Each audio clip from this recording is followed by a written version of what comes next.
Sa ating buting mayor, JJP Joseph Villanueva, sa kay Vice Mayor Ngayon ko na lang Tugna, susuotin eh, malaglag ka. at saka po kay Congressman Roy Cruz, Ha? Team Solid. Oo. Maraming salamat po, Consel Aris Nieto.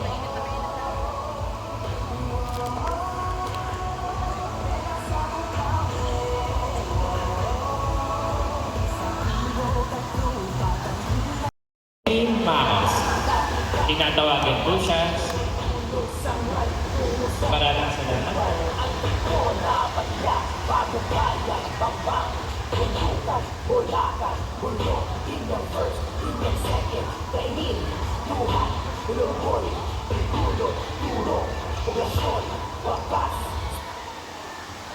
Hello po, magandang umaga po ulit sa inyong lahat.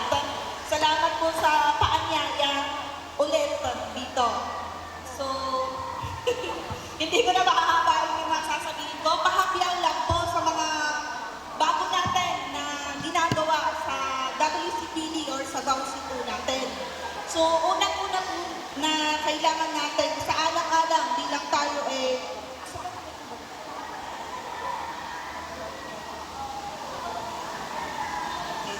lalo na po sa mga staff po ng barangay, and kahit naman po sa school, may mga tinatawag po tayo na privacy po ng mga estudyante po natin, mga kliyente po natin. Lalo na pagka masiselang mga kaso, tulad po ng sabaw singabo. Hinihingi ko po sana na kung ano man po yung mga nababasa natin, nakikita natin, o nire-report po sa atin, is maging confidential po sana. Hindi po sana natin gamitin para mag-reels, para marami tayong mga comments na makuha. Yun po ang pinakaunang-una kasi sa Privacy Act po natin ngayon, yun po yung bagong batas. Lahat po ng ating mga ipopost na picture man o video, dapat po pumapayag po yung may-ari noon, lalo na pag sa CCTV, o di kaya yung taong pinumukhanan po natin. Kung payag po ba siyang ilabas yung kanyang storya, mga ganun po. So doon po may mga nakakasuhan po, kaya pinapaalala ko po, ang Privacy Act, hindi lang po ganun yun. Tulad sa pagkuha ng CCTV, gusto niyo gawing ebidensya, kailangan po pumayag po yung may-ari ng CCTV na magamit po natin yung kanilang footage. Kasi kung hindi po siya pumayag, hindi po siya acceptable as evidence in court. Lalo na sa kaso nga po ng sa WCPD, pagka pumayag po yung kapitbahay na gamitin yung kanyang CCTV, may time po na tatawagin po siya in court. Sasapinan po siya para po mag-testify na yung ginamit na CCTV as evidence is sa kanyang CCTV na kuha at pumayag po siya na gamitin as evidence. Ganun po yun na. Kaya hindi, imbis na minsan, di ba, sasabihin mo, imbis na may CCTV, sana tayo magamit natin as evidence. Kaya lang po, pag hindi po pumayag yung may-ari kasi ayaw madamay, natatakot, hindi po talaga natin magagamit po yun. So maghahanap na lang po tayo ng ibang pwede natin gamitin as evidence. Tapos sa pagsasampa po ng kaso, ng psychological evaluation natin, ang psychological abuse, doon po tayo nagkakaroon din ng reklamo na bakit ang tagal-tagal, bakit hindi na lang isampa na yung kaso. Sa psychological abuse po natin sa 1962 kasi, kailangan daw po, ayon sa court, meron po tayong psychological evaluation. Na kailangan may nakalagay doon, nag-stress siya, may disorder siya dahil po kaya may trauma siya dahil doon sa nangyari sa kanya. Pag po negative ang result po ng ating psychological evaluation, sad to say, hindi na po hahawakan po ng pulis yun. Yun po ay hahawakan na lang po ng private lawyer. Yun po yung sabihin po ninyo sa mga kapitbahay ninyo kung may nagtatanong kung paano yung proseso na yun. Kailangan po may makita na trauma, mga stress doon o kaya kung ano man yung makikita ng doktor. Kasi ang psychological evaluation sa ngayon po, yun po ang hindi pwedeng questionin na ebidensya. Pagka meron na po siya positive na stress or trauma na nakita doon, hindi mo na po pwedeng baliktarin yun. Sigurado ako, pasok ko yung kasong kinakaso sa'yo. Kasi ang sa utak po kasi yun eh. Yung physical or medical legal natin, pwede pong mapeke minsan yan, lalo pagkakilala ang doktor. Tama po ba? Kaya nga ayaw po nila sa private tayo magpa-medical. Hindi ko naman sa nila lahat, pero yun po yung naging dahilan nila. So ang pinakamatibay sa RA 9262 natin is yung psychological evaluation. Lahat po ng mga sinasaktan asawa dyan, sigurado nagkakaroon po yan ng trauma o kaya stress. Kaya sa gusto, mayroon po bang gustong magsampa na dyan? Ang psychological abuse sa mga asawa, yung mga minumura po dyan, mga pinagsasabihan ng mga masasakit na salita, wala naman po. So, psychological evaluation din po natin, alam ko po na mahal po yun.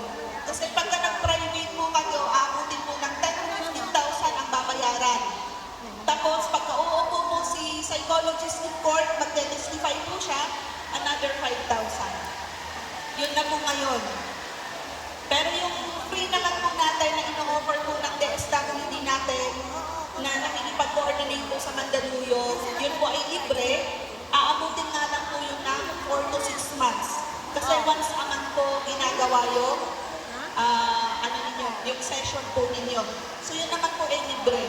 Ano lang ninyo, pagtsatsagaan lang po ng oras. So yun lang naman po ang natin. Kaya ako nakafocus sa RA 9262 kasi ang toro, for first quarter, isa lang naman po ang naging kaso. Yung RA 9262 lang po. Walang heinous crime tulad ng rape, ganon. So wala po tayo. So nagpapasalamat ako kasi tahimik ang barangay toro. So yun lamang po. Maraming salamat. Happy Women's Month sa mga kababaihan natin. Thank you po. Maraming salamat po, Mama Alice. Mama, nagpili mo na po ako sa harapan. Certificate of Appreciation is given to Ma'am Lenny C. Maos, Bukhari Chief WCPD PCNO, in recognition of your commitment to service, invaluable contribution, tireless effort, and knowledge as a guest speaker for the first semester of CY 2025 Barangay Toro Assembly, given this 20th day of March 2025 at Barangay Hall, Toro, Bukawi, Bulacan, signed by Barangay Captain Honor Marinito F. Reyes. Lahat po ng council mangyayari lamang po sa harapan.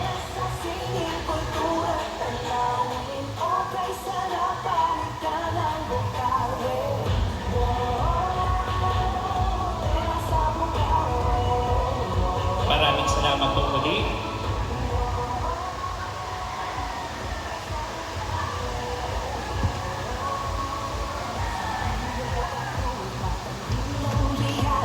At ngayon po, aking po ibinibigay ang mikropono para sa ulat barangay ng ating masipag na treasurer, Maria Risa Cardenal.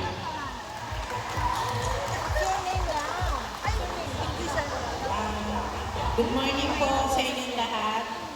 Target na natin. Nais ko lang pong iulat sa inyo ang ating po budget for the year 2025.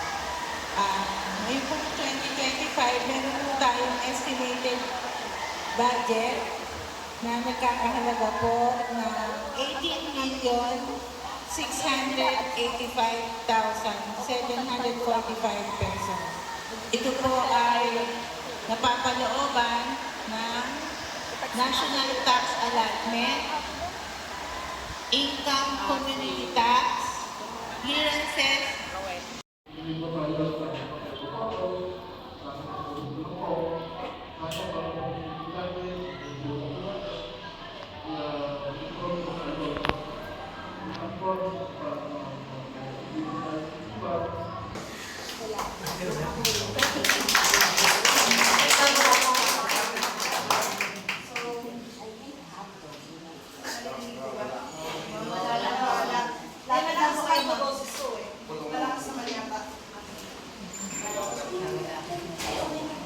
Malakas naman po boses ko, no? Narinig po natin. So yun, magandang umaga po sa ating lahat.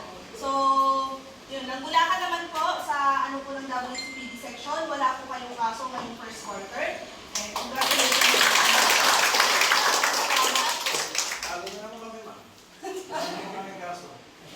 Opo, sila sa barangay po natahimik po ngayong first quarter. Kahit last quarter, wala din po kasi sila mga kaso. So yun po yung sa ano din po ng gusto ko lang po i-share sa inyo yung sa Privacy Act po natin. Lalo na po yung mga nagtatrabaho po sa barangay na sana po kung ano man po yung mga kaso or flyers po natin na nahahawakan po natin, huwag naman po natin gawing risk po po, yung ilalabas po natin. Kasi privacy po yun ng mga victims. Sa mga, may nakita din po ako galing po sa school, yung sa mga estudyante po natin. Alam ko naman po, pagkapasok yata ng school, hindi na po pwedeng maggamit ng cellphone. Kasi kung makikita po natin, marami na po mga kumakalat na nangyayari sa loob ng school na dapat po, hindi dapat ilabas po yun. Kaya lang po yung mga estudyante na kinakalat nila. Kasi yung Privacy Act po natin, seryoso po, may nakakasuhan na po. Tulad po sa paggamit ng mga CCTV as evidence, medyo mahirap po, hindi po basta-basta na kuhanin natin yung video tapos gagamitin as evidence. Kailangan po pumayag po ang may-ari po ng CCTV. May pipirmahan po sila na sila ay willing pong ibigay po yung copy ng CCTV sa inyo. Tapos dapat willing din po sila na pag sinabinahan po ng court, pupunta po sila in court para mag-testify na binibigay po nila yung video na yun para magamit po ninyo as evidence. Pag po yung may-ari ng CCTV hindi po pumayag, sad to say, hindi po natin pwedeng gamitin yun as evidence po. Sa part naman po ng barangay, may mga CCTV naman po. So yun po ang pinakamadaling pwedeng i-access po. Kasi ano naman po ng barangay yun. So yun, pwede naman po natin gamitin. Pero ang inaano po is yung private po ang may-ari ng CCTV. Yes. Kung parang naman, paano? Kung bibigyan ni Sik Jenny, kung siya patatawag ng hotel. Ano po, may pipirmahan lang po kayo na galing po sa barangay yun. So once lang po yun. Alam mo, parang sa Yes, po. si Jenny sa... Ma'am, good morning. Information na po. Meron po tayong ginawang ordinance na nagkaroon po, nirequire po namin lahat na magkaroon ng establishment ng CCTV. Opo. So nakapanood po roon, once na mahagit o magkaroon ng crime o ano mga pangyayari, kung pwede ibigay sa police yung copy, hindi nila na certain hour. Kaya pwede po, kahit na sa barangay o Friday, meron po tayo ng ordinance na pwede gamitin as evidence po. At pinibigyan ng mga pagaling ng police na kunin yung copy po, kung saan pa lugar nangyari yung krimen. Opo. Para ma-inform na po kayo na Ah, sige po, opo. So sa business establishment po. lahat po, nasa establishment, lahat ng financial institution na malapit, po pwede po magamit. Makuhanan po. Pero pagka sa mga private na bahay po, wala pa po tayong makakahan. Opo. Pero dito todo po ito po kung ano po rin Sa ano, opo, sa business establishments. Opo, kasi yun po usually doon po nangyayari yung mga ibang crimes po kasi. Opo. kung sa dinusyon yung pero yung bahay. Opo, yung bahay po, mismo doon po kami nahihirapan po po. Kasi pagka ano, ayaw pong magbigay. Pero pag bukas na yung isang pangyayari, malapit sa malabak pa. Makukuhanan po. Ah, sige po, thank you po. Ayun, at least nakaano po tayo. Lalo na yung mga nangyari sa hotel. Kasi meron po ako ngayon nahihirapan po kasi ayaw po nung magbigay. Opo, yun na po. Kukuha na lang po ang tawag para po malibigay. Kasi sakto po, may case po akong isa po eh. Eh, ayaw po magbigay ng may-ari po ng Pakita nyo na lang yung ordinance para... Opo. Sige po, ipapakita po po para at least ano. So, yun lang po sa part po ng WCPD. Sana po wala pong kaso ulit ngayong whole year sa atin. So, yung mga ibang sector po, kung gusto po ninyo ng seminar or lecture, wala pong bayad yun. Pwede po ninyo akong imbitahan para po mag-salita or mag-talk po sa inyong mga grupo. So, yun lang po. Happy Women's Month sa mga kababaihan dyan. Mapapansin din natin na marami kasi ngayon na hindi nag-aano binibigyang pansin yung ipin yung oral health natin kasi parang pupunta na lang sila sa dentist pag masakit na yung ipin nila pag wala na talagang. So, salamat ulit Doc sa pag-imbita sa mga kagawad niya, sa mga skate. Bago natin i-post, mahirap na po makasuhan. So, yun lang po. Ayan, maraming salamat kay Colleen, Mong Lee, May Os.